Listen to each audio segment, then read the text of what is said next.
હા ઓરાઈ ગયું. હવે ક્યાં જાય? તારું ભલું થાય બેબી ડોલનું.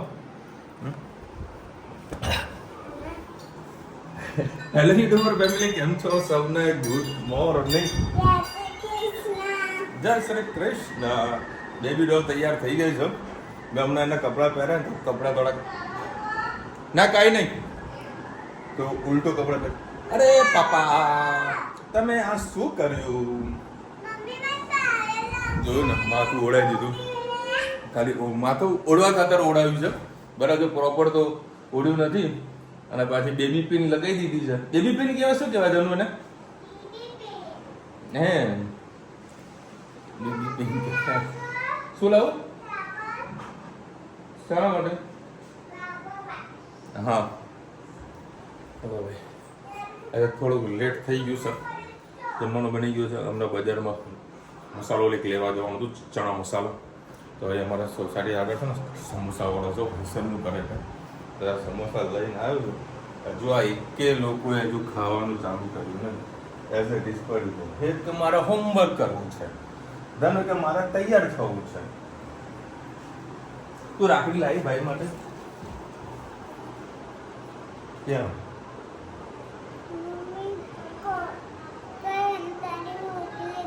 કેમ? હા શું કે? મોડું થાય, ચાલ ને. મેં તો ખાઈ લીધા. 10:40 થઈ છે. 10:05 ટ્રેન આવી જાય છે. સોરી, 9:40 થઈ, 9:42 થઈ અને 10:05 ટ્રેન આવી જાય છે. કંઈક 5 આવે, 10 આમ 15 આવે, નક્કી નહીં. તો વહેલા સર આપણે ટાઈમસર પહોંચી જઈએ એટલે કાંઈ તકલીફ ના પડે. જય શ્રી કૃષ્ણ. આજે આપણે બનાવીશું પાલક અને ટામેટાનું શાક. એના માટે આપણે કાંપડી જેવું તેલ લઈ લીધું, અમારા એડ કરીએ.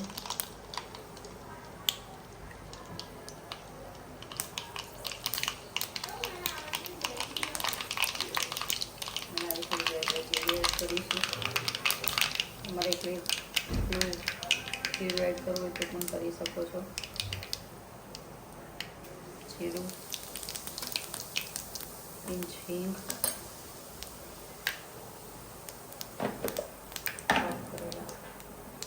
ડુંગળી, ટામેટા અને 2-3 લસણની કળી છે એડ કરી દઈએ.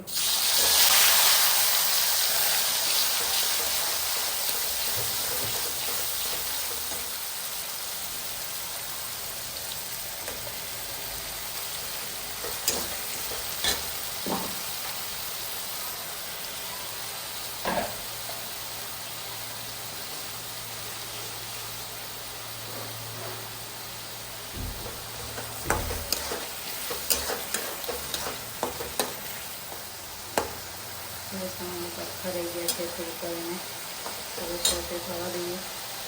ત્યાં સુધીમાં આપણે હળદર અને મીઠું એડ કરી દઈએ.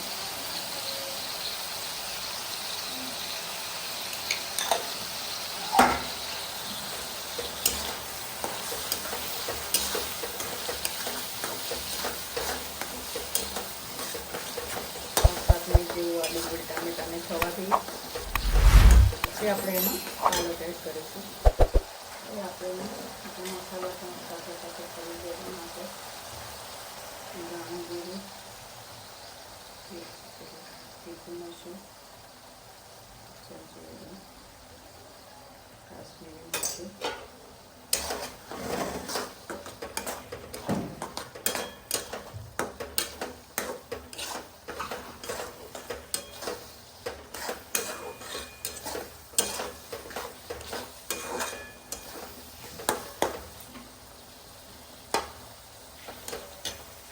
આપણે આમાં પાલક એડ કરી દઈએ. થોડું મિક્સ કરીને એડ કરવાનું છે, એક સાથે એડ કરશો તો કેમ કે પાલક તો તમે 500 લેશો, 250 લેશો, થોડીક જ થઈ જવાનું. વધારે ખાવાનું હોય 3 થી 4 જણા, તો 2 પૂરી જેવી હશે તો ઇનફ થઈ જશે. થોડી નાખતા જઈશું એટલે પાલક ઓછી સમાઈ જશે અને પછી બીજી પાલક એડ કરવાની.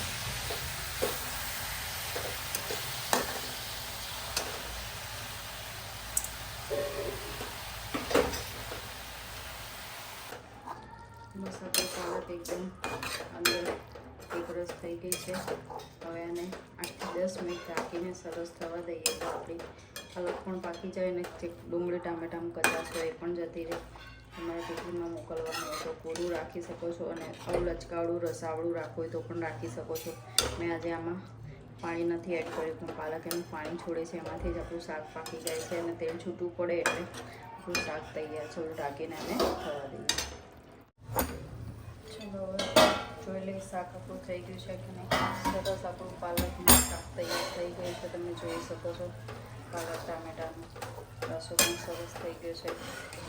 રસાવાળું જ રાખવાનું એટલે રોટલા સાથે કે રોટલી પરોઠા સાથે ખાવાની ખૂબ જ મજા આવશે. આમાં આજે લીલા ધાણા નાખવાની જરૂર નથી. શાક જ આખું ગ્રીન છે એટલે ગ્રીન બધું થઈ જશે. સરસ આપણું પાલકનું શાક તૈયાર. અને તમારે છોલે મસાલો કે પાઉંભાજી મસાલો નાખશો તો ટેસ્ટ ખૂબ જ સરસ આવશે. બધી ચીઝ છીણીને નાખો તો ચીઝ ગોટાળો ખાતા હોય એવો પણ ટેસ્ટ આવે છે. તો પછી તમે ટ્રાય કરજો. ચલો આવજો. જય શ્રી કૃષ્ણ.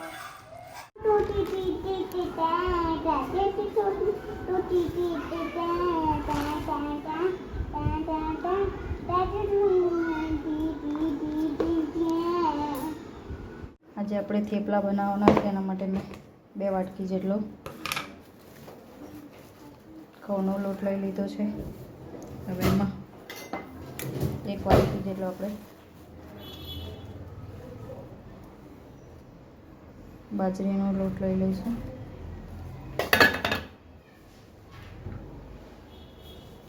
એનાથી થેપલાનું બાઇન્ડિંગ ખૂબ જ સરસ આવતું હોય છે. હવે આપણે એમાં મસાલા કરી લઈએ. હળદર, તીખું મરચું, કાશ્મીરી મરચું, તીખું મરચું, ધાણા જીરું, દહીં,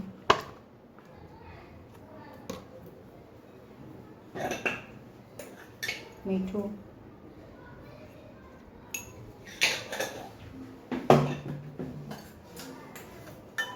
ખાંડ,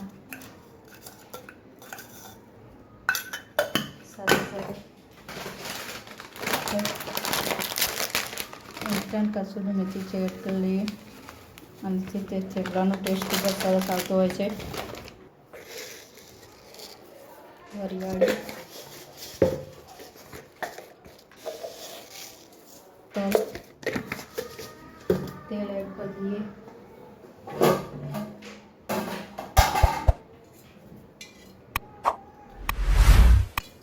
મોણ સારું હશે તો તમારો થેપલા ખૂબ જ સરસ થશે. તમારે એકદમ સોફ્ટ થેપલા કરવા હોય તો એમાં મલાઈ પણ એડ કરી શકો છો. ધાણા લઈ લીધા છે ધોઈને આપણે ધાણા એડ કરી દઈએ. સરસ હવે લોટ બાંધી લઈએ. એમાં ખાસ સામગ્રી છે મલાઈ. મલાઈ એડ કરશો એટલે તમારું એકદમ સરસ સોફ્ટ તમારા થેપલા થશે. હવે આપણે સરસ લોટ બાંધી લઈએ. છાશમાં બાંધો છાશમાં બાંધી શકો છો અને ડાયરેક્ટ પાણીથી બાંધવું તો પણ બાંધી શકો છો. દૂધી નાખીને પણ બનાવો ખૂબ જ સરસ બને છે થેપલા તમારા. સરસ આપણે હવે થોડું કરીને લોટ બાંધી લઈએ.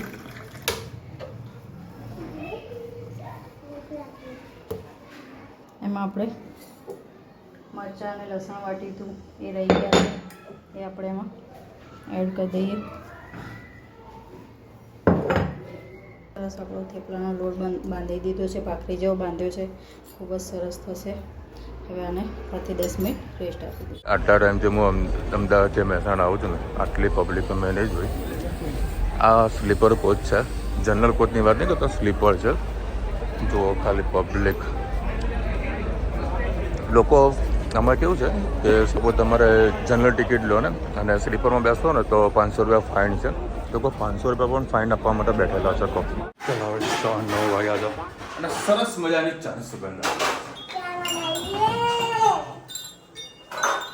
આજે ભાઈ ટ્રેનમાં જે પબ્લિક હતી શું બનાવ્યું આ મારી છે ને એ આવી છે હું કોઈ પર્સનલ કામથી જતો હોઉં ને તો હવે ધનુને લઈને નહીં જવાનું આજે છે ને રુચિતાની એક બહેનપણી છે બરાબર જે હમણાં 2 મહિના પહેલા સગાઈ થઈ છે તે લોકો ક્યાંક ફરવા જવાનું હશે તો કંઈક કામ પણ ધનુને મોકલો ને જોડે તો ધનુ એના જોડે ગઈ હતી આજે જેના જોડે ગઈ હતી ને એને બેનપણીનો ફેન એ જોઈ ગઈ રસ્તામાં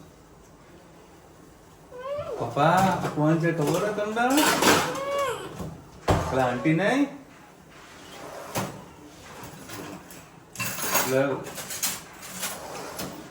એને વ્યક્તિ હું એક વખત મળ્યો પણ છું બરાબર હું ઓળખ્યો નહીં આ ઘણું બેન આ કોણ છે આ બધી મારા બાપની છોકરી બહુ જ ગજબની AI છે ભાઈ એક વખત કોઈ વ્યક્તિને મળી જાય ને એ પતી ગયું હે રુચિતા આ ગમે તારે બધી કૌભાંડ બહાર કાઢે આજે જે પબ્લિક ફૂલ હતી ભાઈ ટ્રેનની અંદર જે હું આવું છું ને ડબ્બામાં એ સ્લીપરનો ડબ્બો હોય છે સ્લીપરનો બરાબર તો સ્લીપર ડબ્બાની અંદર આપણે એવું લાગતું હતું આજ તો કે ભાઈ આ જનરલ ડબ્બામાં બેઠા હોય છે અમારી ટિકિટ તો સ્લીપર નહીં હોય જનરલની હોય તો અમે સ્લીપરમાં બેસીએ છીએ રોજ અપડાઉન કરતા હોય એટલે કોઈ તકલીફ નથી પડતી બરાબર ઓનલાઈન હું ચેક કર્યું મેં તમને એક વખત બતાવ્યું હતું બી ખરું કે તમારે ક્યાંથી ક્યાં જવું છે તેનું ઓનલાઈન તમે ચેક કરશો તમને મળી જશે કયા નંબરની કઈ સીટ કયા સ્ટેશનથી ખાલી છે તમે એક તમને ઓનલાઈન બતાવ્યું હતું અને એમાં પાછી રુચિ તમે લેવા એવા ટ્રાફિકમાં હલવાની કારણ કે આજે જુલુસ હતું ઈદે મિલાદનું કે આખું ગોળ ફરી ફરીને એટલે ટ્રાફિકમાં હેરાન થાય દરેકના બધાના તહેવારો આવતા હોય ચલો ભાઈ સરસ મજાના સોફ્ટ થેપલા બટર લગાવીને ચા પીવાની સાથે તો ભાઈ આજે જે નેપાળમાં થયું છે બહુ ખતરનાક થયું છે લોકોને જરીકે પણ ટાઈમ મળ્યો નથી મેં હમણાં વિડીયો જોયા બપોરના મેં 1-2 વાર વિડીયો આવ્યા હતા તો તમે લાઈવ ન્યૂઝ એના માટે ચાલુ કરીને જોયું કોઈને સેકન્ડ માટેનો પણ ટાઈમ મળ્યો નથી એટલો પાણીનો પ્રવાહ અને એમાં જોડે કાદવ કિચડ ને પેલા પથ્થરો બધું આવ્યું છે લગભગ 100 જેવા લાપતા થઈ ગયા આપણા ઇન્ડિયામાંથી 200 જેવા કંઈ ટુરિસ્ટ એવું બધું ફોરેનર બધા થઈ છે ખતરનાક આ બધું વધી રહ્યું છે દિવસે દિવસે ચલો ભાઈ ગરમા ગરમ થેપલા અને ગરમા ગરમ ચાય 10:30 વાગ્યા છે અને તારામાં લોકો જઈ રહ્યા છે એક્ટિવામાં આટો મારવા માટે પચાવવા માટે લે હાલો ધણી આવવાનું ચલો મસ્ત આટો મારવા ગયા કોના હવે તારામાં છે ને આ મારો પરા તળાવ છે ત્યાં છેક સુધી આટો મારવા માટે આવ્યા હતા આ છે અમારો મેવાણાનું પરા ટાવર અહીંયા આગળ રામજી મંદિર બહુ મસ્ત છે અને અહીંયા આગળ 7મ 8મનો મેળો વધારે ભરાતો હોય છે 8મનો મેળો ભરાય હા બહુ 2 કે 3 કલાક માટે કોઈ વધારે ટાઈમ નથી રાખતો લગભગ 10 વાગ્યા આસપાસ ચાલુ થાય બપોરે 1-2 વાગે પછી પૂરું 3 થી 4 કલાકનો મેળો હોય છે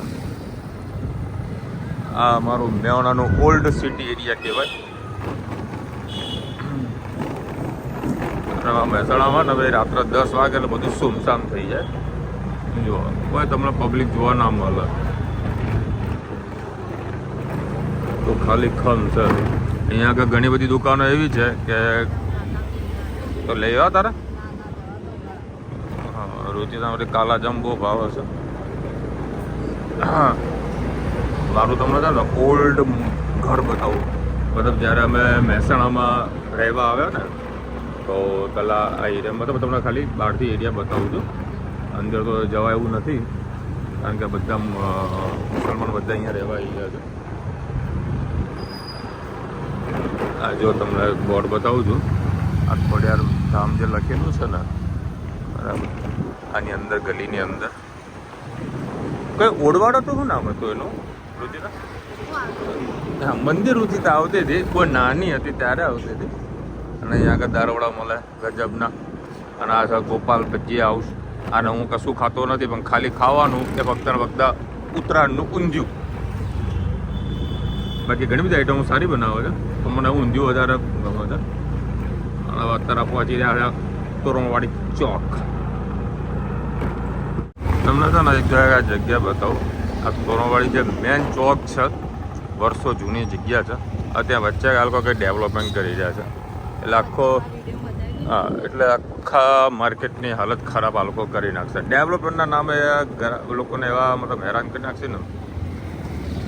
જો અત્યારે જો જુલુસનું બધું નીકળ્યું હતું ને એ ખાધું તો કચરામાં બધા છે. એમના નગરપાલિકા રાત્રે બધું ક્લીન કરી નાખી દેશે. હવે મને અત્યારે રુચિતા લેવા આવી હતી ને અમદાવાદથી હું આવ્યો ટ્રેનમાં, તો અહીંયા આગળ રુચિતા લેવાય ત્યારે ફસાણી, પછી અમે બે જોડે આવ્યા ત્યારે પણ ફસાણા. જો કેવું અંધારું થઈ ગયું હોય. ઘરે આવે એટલે ઊંઘ આવી ગઈ સર. મને તો માથામાં તેલ નાખી આપો. મને માથામાં તેલ કોણ નાખી આપશો? ધનવી નાખશે. જો ધનવી આંગળી ઊંચી કરી છે અને ઊંઘ આવી ગઈ છે. રસ્તામાં ઊંઘ આવી ગઈ. એને આવું તું ગાડીમાં, ગાડી લઈને જઈએ. કાલે તો ગાડી ધોવાની છે. પરમ દિવસ રક્ષાબંધન. કેટલો ટાઈમ છે આપણે ગાડી ચાલુ નહીં કરી? અરે કાલે રક્ષાબંધન નથી, પરમ દિવસે છે. અને રક્ષાબંધન એવા જ દિવસે આવી છે ને, ના કોઈ રજા પાડી શકો ના કંઈક કામ થાય. શનિવાર આવ્યો તો કે મસ્ત સલંગ રજા મળી ગઈ. આજે અડધું મેં અમદાવાદ આખું બંધ જેવું જ હતું. બરાબર. તો આજે વહેલો તો 3 વાગે તો વિજયને ઘરે મોકલ્યો, કારણ કે અમુક એરિયામાં શું બધું ટ્રાફિક જામ બધું હોય, વડગોળ જે જુલુસ નીકળતું હોય એના કારણે કે વિશાલભાઈ હું 3 વાગે નીકળી કશો ભાઈ નીકળવું. એના ગામમાં જે ફેક્ટરી બી નાખી ઓફિસ જ બેઠો હતો, બીજું કામ હતું એ પતાવી ના તો 6-6:30 વાગે અમદાવાદ નીકળ્યું છું. તો કાલે જવાનું, પરમ દિવસ રજા, પાછો શનિવારે જવાનું. શનિવારે જવું એ જરૂરી છે. ખર્ચા દિવસ કહેવાય, ખર્ચા દિવસ. કારીગરોના પગારના હિસાબના તો બધા વહેવાટા પૂરા કરવા પડે. સિઝન સામે છે, કરી રહ્યા છીએ. આ વખતે છે ને એસ્ટિમેટ આપણો ખોટા પડી ગયા છે. પ્લાનિંગ કર્યું કે આવું થઈ જશે આ સમયથી સમય, પણ હવે નેક્સ્ટ ટાઈમ એનથી આગળ વધવાનું. સમજ્યો હેત? આપણે માનતા હોય ને એક્ઝામનો 5 દિવસ પછી આપણે વાંચવાનું, પહેલાં 5 દિવસ પહેલાં વાંચવાનું ચાલુ કરીશું, બધું આવડી જશે, તો ખોટા. પહેલા જ દિવસે એક્ઝામની તૈયારી કરવાનું ચાલુ કર્યું. ધીરે ધીરે સમય આપણને શીખવાડે છે કે કયા સમયે શું કરવું જોઈએ. હાલે બેટા. અને ધનવી હેત માટે કેવી રાખડી લાવી હશે, અને હેત ધનવીને શું ગિફ્ટ આપીશ બોલ?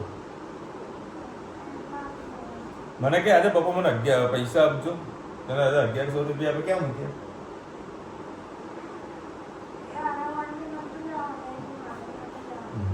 મને કે પપ્પા પૈસા આપજો. બધું શું કરવું છે? કે સાયકલ લેતો આવું થયું. બાપા કહેતા બે બાપા હમણાં 2 ચોરી દેતા એમ તો પૈસા ઝાડુ પર ઉગે. રૂપિયાની સાયકલો ભાડે ચલાવી છે મેં, બરાબર. એને રૂપિયાની સાયકલ લઈને હું પાણીનો પાઉચ વેચતો હતો. તો હું બરફ લાવતો હતો ભાડાની સાયકલ ઉપર. પછી ઘરે બધા પાણીના જે પાઉચ આવતા પહેલાં, મતલબ 10-15 વર્ષ પહેલાં બધાને ખબર હશે, રૂપિયા પાણીના પાઉચ હતા. એ પાણીના પાઉચને ઠંડુ કરવા માટે બરફ લાવતો હતો ભાડાની સાયકલ ઉપર, અને એ ડોલમાં ભરી પાણીના પાઉચ વેચવા માટે હું શાક માર્કેટમાં જતો હતો. ઘણી વખત તમને જે શાક માર્કેટના જે વિડીયો બતાવું છું ને, ત્યાં આગળ મેં પાણીના પાઉચ વેચેલા છે. એટલે જીવનમાં આ બધી વસ્તુ આપણે કરી ચૂક્યા છીએ. દિવાલ ઉપર પોસ્ટરો મારવા, પછી 2 થાંભલાઓના વચ્ચે બેનરો લગાવવા, પછી ઘરે ઘરે જઈને પેલા પેમ્પલેટ આવતા એડવર્ટાઇઝિંગના, એ પણ મેં વેચેલા છે. આ બધી વસ્તુ કરવી છે, મજા આવે. જાય બધા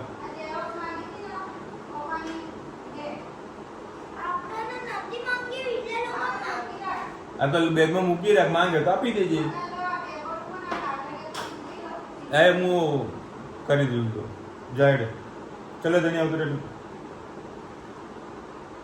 આવું ને.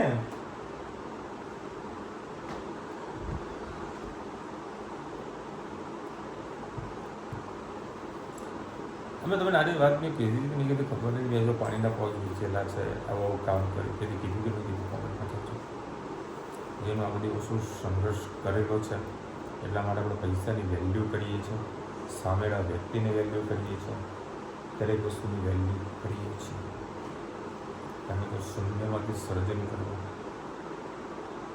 કારણ કે આપણા નસીબમાં છે ને મહેનત જ લખેલું છે નસીબમાં મહેનત